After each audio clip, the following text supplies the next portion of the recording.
También en este periodo comienza totalmente la formación de una filosofía cristiana medieval, que por supuesto tiene una inclinación eminentemente teológica. Y Anselmo de Canterbury pues va a ser el que fije en una frase la idea esencial de este periodo que va a ser tremendamente productivo. Filis quaerens intellectum, fe que busca comprender. Detengámonos un minuto en esto. Precisamente muchas de las fe religiosas, de las creencias religiosas que están hasta nuestros días, se caracterizan como una fe ciega, como una fe que está solamente inspirada en determinada vocación, en determinado recurso divino, etcétera, etcétera. Sin embargo, en este periodo de formación incluso del cristianismo como religión dominante, se plantea esta idea, fe que busca comprender, o sea, que el factor de la fe tiene que estar siempre apelando al intelecto, siempre a la razón. Y de esa manera no se trata de una fe ciega, sino una fe que ha reflexionado, que ha pensado, que ha meditado, que ha hecho filosofía de alguna manera.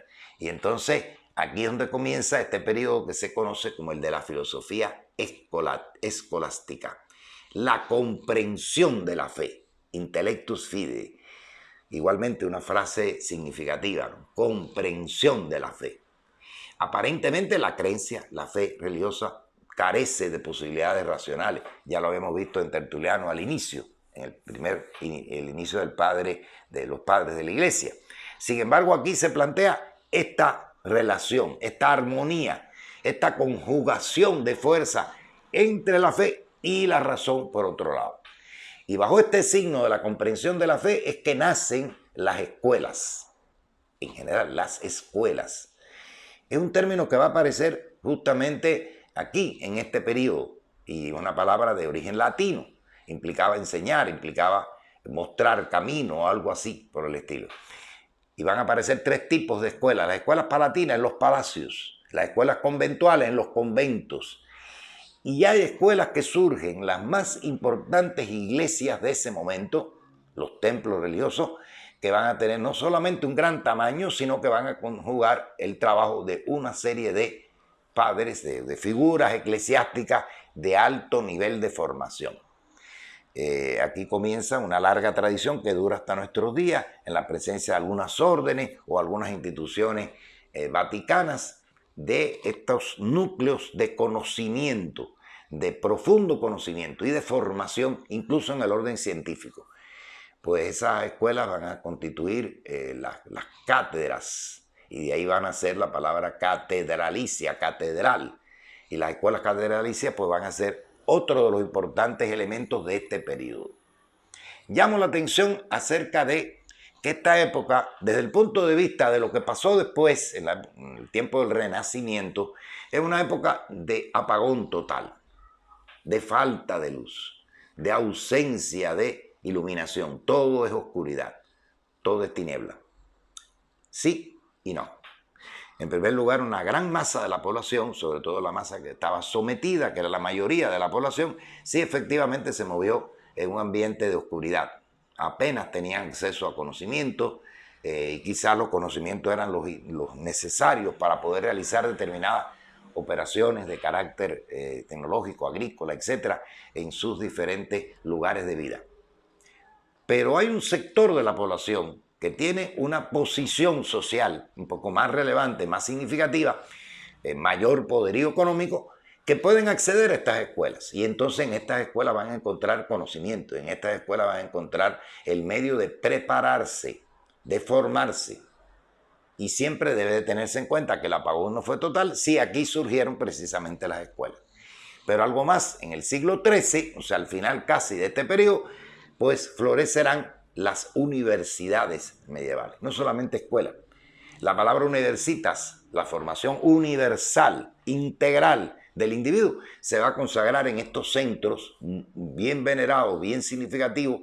Algunos aparecieron en toda Europa, desde la zona más, por así decirlo, superior del territorio europeo, allá al norte, como en el centro de Europa, donde van a florecer estas universidades. Y ya con las universidades está completado el ciclo que hace ver que efectivamente no hubo un apagón total, un apagón completo, sino que por el contrario existió eso. Justamente uno de los mecanismos principales que se empleó fue transmitir la cultura griega. Boecio, que inicia la tradición europea latina, transmite la cultura griega a través de todas sus traducciones o de algunos comentarios a las obras de Aristóteles o la creación de obras como Consolación de la Filosofía, que fue significativa en esta época para dar a conocer, para divulgar la cultura griega antigua. Boecio, que siempre se le representa un estilo un poco a lo musulmán, reunido de sus discípulos e impartiendo sus conocimientos de una u otra manera. Ya decía que de la Consolación de la Filosofía fue uno de los libros más conocidos y comentados de la Edad Media y fue su obra más representativa y fue escrita en prisión. Luego aparecería otra interesante figura de esta época, Casiodoro, el fundador del monasterio Vivarium. Especial atención tiene esta frase que dice Vivarium, que significa vivero. En este vivero pasaron el invierno de los siglos oscuros los saberes antiguos, esperando tiempos mejores. Algunas de estas figuras de la iglesia estaban de acuerdo de que la época era una época oscura y sin embargo consideraban necesario almacenar, guardar, preservar, cuidar de estos saberes antiguos. Entiéndase, los conocimientos provenientes de la Grecia antigua o de la primera etapa romana. Y entonces, de alguna manera era como una especie de siembra, guardar allí, en ese vivero, todas las pequeñas plantitas que debían de ser luego difundidas de alguna manera. Casiodoro tiene ese gran mérito de ser uno de estos resguardadores del conocimiento.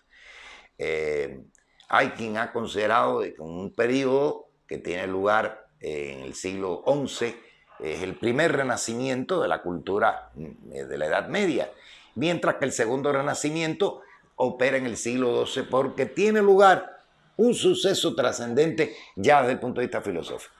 La obra que era más conocida siempre en la primera etapa, sobre todo en la etapa de la patrística, era la obra de Platón, sabio griego que era prácticamente respetado y admirado por todos estos jerarcas de la iglesia cristiana. Sin embargo, a partir de las traducciones que hacen los musulmanes o que hacen los propios maestros de la iglesia en sus respectivos conventos, abadías, etcétera, etcétera, comienza a difundirse la obra aristotélica. Y eso permite precisamente conformar en los monasterios y las catedrales la enseñanza sistemática de estos productos griegos antiguos. Se difunden los conocimientos básicos de las artes liberales. La filosofía era un fenómeno prácticamente exclusivo de la corte palatina y del interior de los monasterios. Y entonces hay aquí un autor muy significativo, Juan de Escoto, Erígena, de origen irlandés, que introduce en Occidente las tradiciones griegas y utiliza toda una serie de pensadores, predecesores que habían realizado estas traducciones y estas conservaciones de la obra anterior. Así aparece en el siglo XI lo que constituye la base del pensamiento medieval. La primera escolástica. ¿Qué significa? Viene de la palabra escuela, de la palabra scholar, del latín. La primera escolástica pretendía, en este sentido, complementar el trabajo que habían realizado los padres de la Iglesia. Si los padres de la Iglesia habían logrado la hibridación entre el pensamiento filosófico griego antiguo y los libros del canon religioso, de esa manera buscando la hibridación entre fe y razón, la escolástica se va a encargar de modular, de conformar el primer modelo de enseñanza sistemático a través de estas escuelas. Y eso se le denominó escolástica. Esto ocurre en medio de la prevalencia de un sistema feudal, de la primera cruzada, la movilización de combatientes que van hacia la zona sagrada para tratar de rescatar de manos de los herejes las valiosas reliquias relacionadas con la vida, pasión y muerte de Jesús. La cuestión de las investiduras, porque al aparecer nuevas órdenes religiosas, que fueron como núcleos con relativa independencia, autonomía de la alta jerarquía vaticana, pues van a conformarse como especies de grandes destacamentos de difusión de la fe en regiones un poco más alejadas. Y también a realizar determinadas acciones específicas en relación con las figuras más pobres, más desposeídas, o la atención a determinados sucesos de diferente índole. Y esto va a motivar los problemas relativos a la investidura, o sea, al problema de las jerarquías correspondientes y el poder que podían tener uno u otras figuras dentro de este marco. Así aparece la figura de Anselmo de Canterbury, la fe que busca entender, que resume todo el método escolástico, fe que busca entender o comprender. Y en el siglo XII, la entrada en contacto con el mundo del Islam, sobre todo los traductores de Toledo, que introducen abiertamente la obra de Aristóteles, Avicenna y Averroes, estos dos últimos pensadores filosóficos teológicos de origen musulmán. Se van a divulgar unas cuantas obras. Y los escolásticos tienen ante sí un problema serio que resolver: repensar en cristiano el pensamiento aristotélico. Los musulmanes se habían adelantado y el pensamiento de Aristóteles, que comenzaba a ser recuperado, había sido utilizado para fundamentar las ideas de la fe musulmana. ¿Cómo revertir ese proceso? Por la vía árabe le habían llegado muchos de estos textos de Aristóteles, pero los escolásticos asumen la tarea de pensarlos de nuevo, pero en términos de la cristiandad. Cristianizar a Aristóteles. Interesante la labor que van a realizar estos individuos.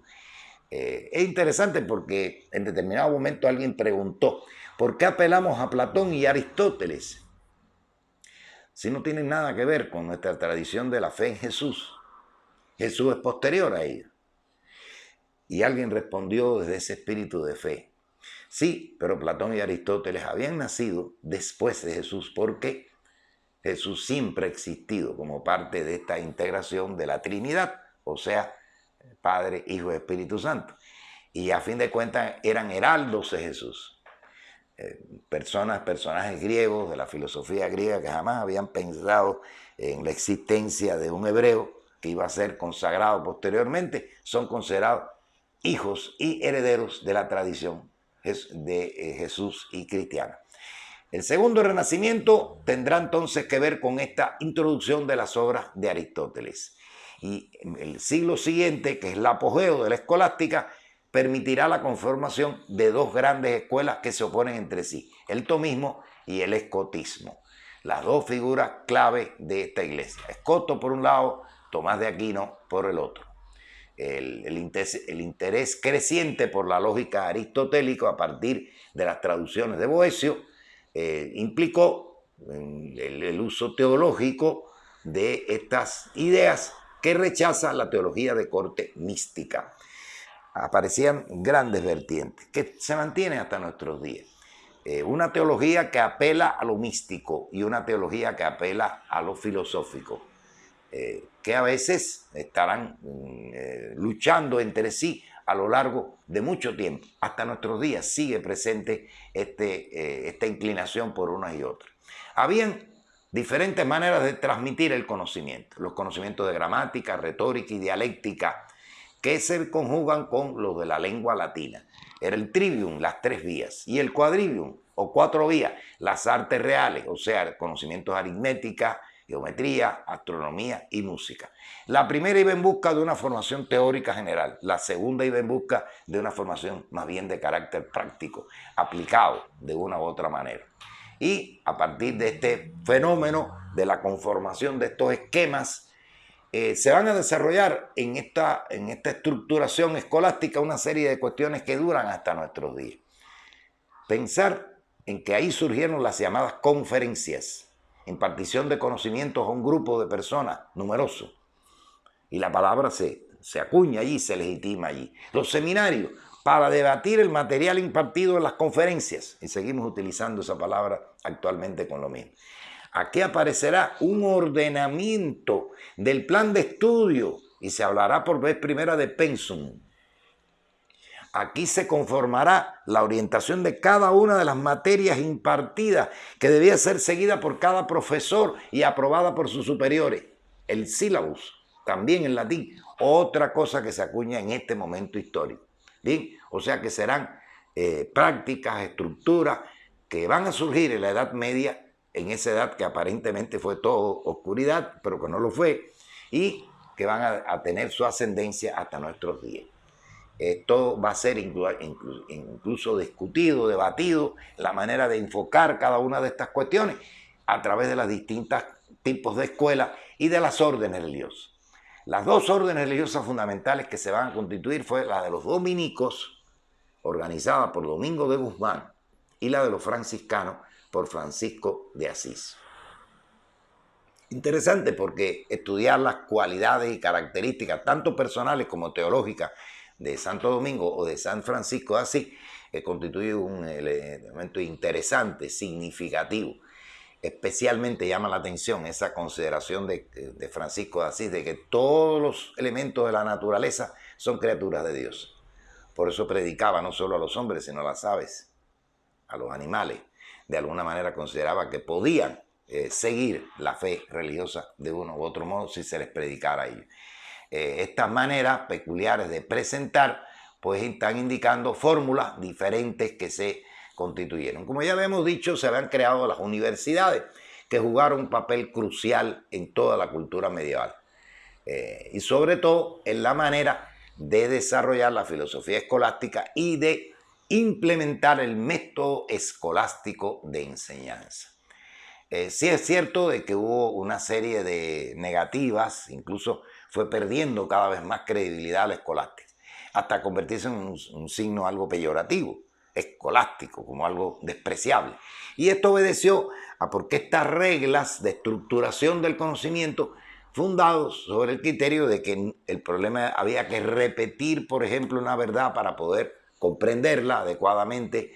Evidentemente es un método algo obsoleto, un problema de esa letanía y repitiendo una verdad, una idea constantemente ha perdido su valor. El hecho de que los propios seminarios o debates que se pudieran producir en estas universidades tenían siempre un límite, había total apertura hasta un límite. ¿Y ese límite cuál era? Los dogmas de la fe. O sea, se podía discutir de cualquier cosa hasta que se llegara a ese punto en el cual estaba la limitación establecida por los mandatos de la Iglesia de uno u otro modo. Tomás de Aquino precisamente es el que asume la función más interesante de la cristiandad en ese momento, que fue darle un sentido cristiano al pensamiento aristotélico. Precisamente hasta nuestros días muchas doctrinas enunciadas por Tomás de Aquino pues siguen siendo consideradas como parte de los dogmas cristianos. Relativamente de manera reciente, la célebre encíclica Fe y Razón pues consagrará el papel primordial que tienen las enseñanzas de Tomás de Aquino dentro de la Iglesia Católica hasta la actualidad. Es una forma de reverenciar esta tradición que comienza ya. La escolástica tardía se va a desarrollar en el siglo XIV, ya a punto de romperse esta etapa del desarrollo de la Edad Media, en que hay una cierta renovación social, política y filosófica. Estamos en las vísperas de un quiebre de la Edad Media a partir de la desintegración del sistema feudal, de la conformación de nuevos estados nacionales y de la conformación de nuevas formas más liberales de pensamiento. Mientras que esto ocurra, pues evidentemente aparecerán estas maneras de presentar la fe religiosa a través de la escuela dominica, la escuela de Tomás de Aquino, la escuela franciscana, la escuela de Duns Scoto y Guillermo de Ockham, que se opone a toda ella en diferentes cuestiones. Este debate, que es también sumamente interesante, nos muestra pequeños artilugios de la reflexión filosófica y teológica de estos señores padres de la Iglesia. Pero no hay duda que la figura que abarca, que preside todo este tiempo, es la figura de Aquino, a pesar de la presencia de los dominicos, a pesar de la presencia de estas discusiones entre los nominalistas y los realistas franciscanos, Escoto y Guillermo de Ockham. Interesante porque aquí comienzan justamente a tensarse esas ideas de las célebres discusiones o pugnas bizantinas de carácter escolástico, lo que hace que la palabra escolástica comience a perder su filo y se identifique a un método anquilosado, cansón de transmitir los conocimientos. Bueno, imagínense ustedes que el nominalismo y el realismo surgen sobre la base de considerar si lo universal es un puro nombre o lo universal tiene existencia real. ¿Dónde existe lo universal como real? Bueno, esa era una de las vertientes de pensamiento.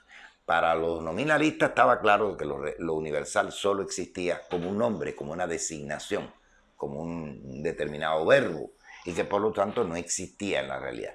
Estas pugnas fueron realmente unas pugnas desgarrantes, desgastantes, que llevaron a perder la credibilidad en la escolástica y asociarla a estos enfrentamientos durante siglos, en la última etapa de la escolástica, a declinar la influencia y el papel que tuvieron estas dos vertientes dentro de la modernidad. O sea que, de uno u otro modo, la Edad Media nos traza el camino de esta especie de alianza, de hibridación, de matrimonio entre fe y razón, que tiene estas dos etapas significativas. Primero, la conformación de un conjunto de ideas fundamentales que intentan darle justificación filosófica a la fe religiosa, la patrística, realizada por los padres de la Iglesia. Y luego esta segunda etapa, cuyo objetivo era algo diferente, era tratar de divulgar, inculcar, transmitir a través de la enseñanza estos conocimientos teológicos, filosóficos. Y fue la escolástica, el trabajo que sienta las bases de los sistemas educacionales, algunos de cuyos ecos están presentes en nuestros días. Es una serie de siglos que después fueron considerados totalmente perdidos, que algunos consideraron como totalmente oscuros, pero que en realidad, como hemos visto, tuvieron toda una serie de trenzados diferentes y van a desembocar en la caída, la ruptura del régimen feudal y la aparición de las primeras manifestaciones del capitalismo temprano y la formación de un nuevo periodo que va a ser un periodo de cambio y de modificación. Y como es natural, el nuevo periodo que se levanta frente a qué, pues va a acusar al periodo anterior como efectivamente un tiempo perdido, un tiempo que ha dejado de tener significación y que casi que aborrecen haberlo tenido. Y la idea esencial era rescatar la tradición clásica. ¿Y acaso el medioevo no había rescatado el pensamiento clásico? Sí, esa fue su misión, solo que lo hizo bajo la advocación de una fe religiosa determinada. Esa es la diferencia que puede haber existido entre lo que se denominó la Edad Media y lo que siguió después, que fue el periodo del Renacimiento.